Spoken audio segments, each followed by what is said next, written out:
Hi there YouTube friends, welcome back to another episode of Auntie A's Kitchen. If you're new to this channel, hi there, and yes, my name is Amanda and I love sharing with people simple and delicious recipes that you can cook here in South Korea using South Korean ingredients. As the thumbnail suggests today, I'm going to be sharing with you a homemade tomato sauce recipe. This is incredibly delicious and so satisfying to make from scratch. What I love about this sauce is that you can take the flavor combinations in so many directions. Today I use basil, onion, and garlic with our fresh tomatoes, but you could take out the onions and use mushrooms or peppers. Just take this recipe and make it your own. It is very easy to make, but it does take some time on our stovetop as we allow the tomatoes to simmer down. So typically I make this in bulk and I will keep it in my refrigerator or freezer. Two recipes that are on their way. I'm busy editing right now. I use it in a meat lasagna and I also use it in a spicy jalapeno creamy tomato pasta sauce. So if you haven't subscribed, please hit that subscribe button so that you don't miss out when I post these delicious recipes online. Thanks for watching today. Let me show you homemade tomato sauce in South Korea.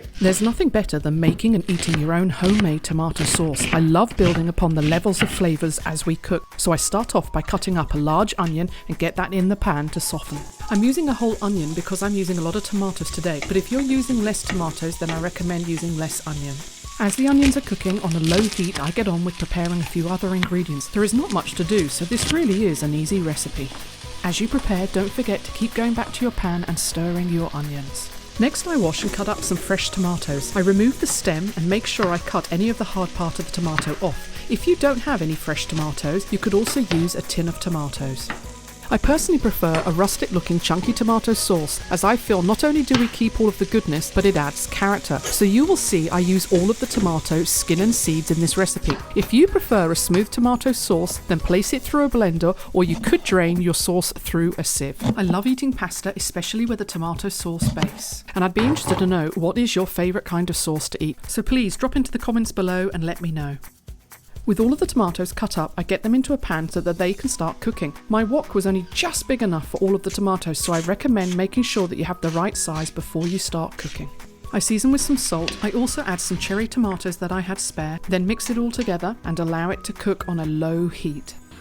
Every time I make a tomato sauce, I like to make sure there is a dominant flavour. Today I decide it will be basil and garlic, so I cut up and place a whole garlic through my garlic press. With each ingredient that we add, I make sure to mix into the tomatoes well. My final bit of seasoning for now is some pepper. I then add some water. I want my water to almost cover the tomatoes, and I will allow this then to simmer for about 30 minutes. You don't need to completely cover your tomatoes because the tomatoes, as they begin to simmer and break down, will release a lot of water. After 30 minutes, I check on my tomato sauce and it's looking great. The tomatoes are starting to break down, so I give it a quick stir and then I start to add some of the other ingredients. I add some Worcestershire sauce as I feel it adds a depth of flavour to our tomato sauce. It is an optional extra, but if you're interested, you can get it from Home Plus and Emart. The next ingredient I add is a tin of tomato paste. Now if you're using less tomatoes, then I'd recommend only using half a can, but with the amount of sauce that we are making today, I use a whole tin. I love using tomato paste as it helps both to thicken and enrich the flavour of our tomato sauce. So I mix it in, place the lid on top of my wok and allow this to simmer for about another 20 minutes. The smell in my kitchen is fantastic and has taken me to Italy, and the sauce looks wonderful. So it's now time to build the final layer of flavours. I add some water, which will also use up any remains from our tomato paste tin, then add some other seasoning. You can add any seasoning that you like, but I like to add some Korean red pepper, some oregano, thyme, sage, and some dried basil, and then I will get this all mixed in. Once it is mixed in again, I will leave it for about 20 minutes to simmer on a low heat, making sure to stir occasionally.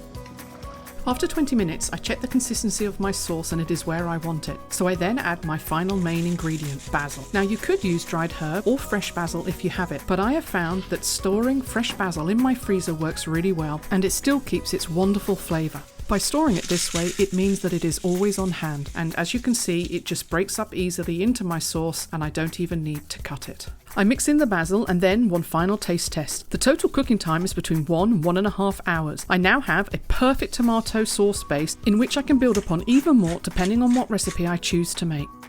I make this sauce quite often, so I know I will need 3 to 4 jars. I boil some water and place it into the jars to sterilise them. Then the fun bit is to transfer my sauce into the jars. You will need your sauce to cool down completely before storing it in your refrigerator, where it will keep for about a week, or you can keep it in your freezer for a couple of months.